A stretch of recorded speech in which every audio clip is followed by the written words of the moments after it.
Pasti di antara kalian nggak sedikit yang selalu overthinking tiap malamnya. Entah itu karena pekerjaan, temen, pacar, atau masalah keuangan, dan masalah-masalah lain yang tentunya itu memenuhi pikiran kalian tiap menjelang tidur. Sebenarnya apa sih penyebab dari overthinking itu sendiri? Circle pertemanan. Itu jawabannya. Seringkali kita nggak sadar kalau ternyata circle pertemanan kita itu yang bikin kita overthinking tiap malam. Kok bisa? Iya, karena kita selalu mikirnya, aku fine-fine aja deh temenan sama mereka. Aku nyaman sama mereka. Kita juga temenan udah dari lama. Apa salahnya? Tapi coba aku tanya sekali lagi. Emang kamu benar-benar nyaman berteman dengan mereka? Overthinking muncul bisa jadi karena kamu ada di circle yang salah. Kamu nggak akan sadar karena kamu sudah terjebak di kata nyaman. Kita manusia cenderung akan mengikuti kata-kata orang terdekat kita. Nah, di sini semuanya bermula. Karena yang ngomong itu teman dekat kita, kita akan memaklumi orang tersebut. Tapi di sisi lain, kita secara sadar ataupun enggak, pasti kita memikirkan omongan orang tersebut. Contohnya kayak gini, kalau pas ada teman kamu yang bilang, ih pacar aku kok hari ini nggak ngechat sih? Nah, di situ kamu pasti berusaha menjadi seorang teman yang bijak yang bisa ngasih pengertian ke teman kamu.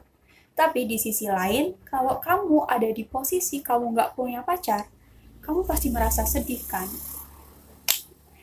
Ini masih contoh kecil obrolan kamu sama teman kamu, belum lagi obrolan tentang pekerjaan, keuangan, dan yang lainnya masih banyak lagi. Semakin lama berada di zona nyaman, itu juga bikin kita semakin nggak bisa berkembang. Karena yang kita lihat cuma orang-orang itu aja. Kita selalu mikir, ah dia aja belum, dia aja nggak bisa ini, dia aja nggak bisa itu. Itu dia permasalahannya. Kalau di pikiran kita selalu kayak gitu, kapan kita bisa berkembang? Kapan kita akan maju? Aku sendiri udah buktiin, dan aku udah ngerasain gimana rasanya berada di zona nyaman yang makin lama bikin aku nggak bisa apa-apa.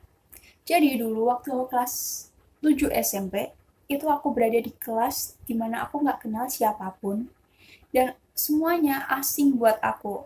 Tapi ternyata di akhir semester pas kelas 7 itu, aku berhasil masuk di 10 besar kelas itu.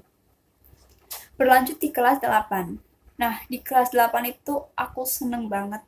Karena aku ketemu lagi sama teman-teman SD ku yang dulu. Dan aku ketemu sama teman kelas 7 yang aku anggap sefrekuensi sama aku.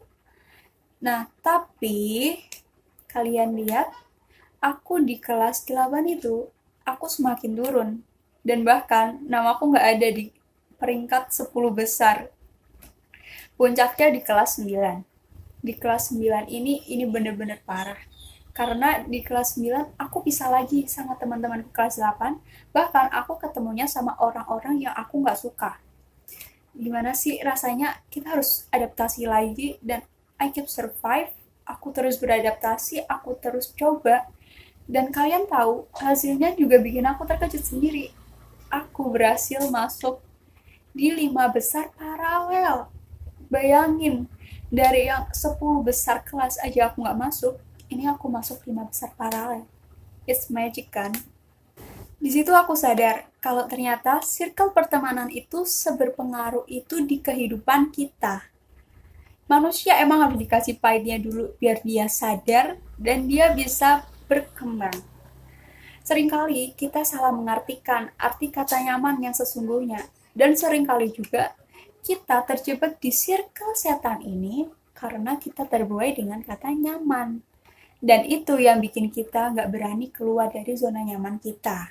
Coba dipikir lagi deh, emang udah ada jaminannya kalau kamu nyaman dan kamu satu frekuensi dengan teman-teman kamu, itu bikin kamu nggak overthinking tiap malam. Dan satu lagi nih, emang kamu udah yakin gak ada beban di hati dan di pikiran kamu saat kamu berteman dengan mereka? Pikir baik-baik. Menginjak dewasa, kita harus tahu apa yang baik buat kita. Tinggalin semua yang gak bermanfaat untuk kita. Pada dasarnya, circle itu cuma bikin kita lemah, gak mandiri, dan bergantung. Tapi bukan berarti aku bilang kalau punya circle itu salah. Yang salah itu saat kamu bergantung pada circle kamu. Dan di circle kamu itu kamu gak bisa berkembang. Gak apa-apa gak punya circle. Gak apa-apa kamu sendiri, karena punya circle bukan suatu kewajiban. Pada dasarnya, kita hidup di dunia ini dari awal, bahkan sampai akhir pun, kita berproses untuk diri kita sendiri. I'm Galus Madu Jayanti, thank you.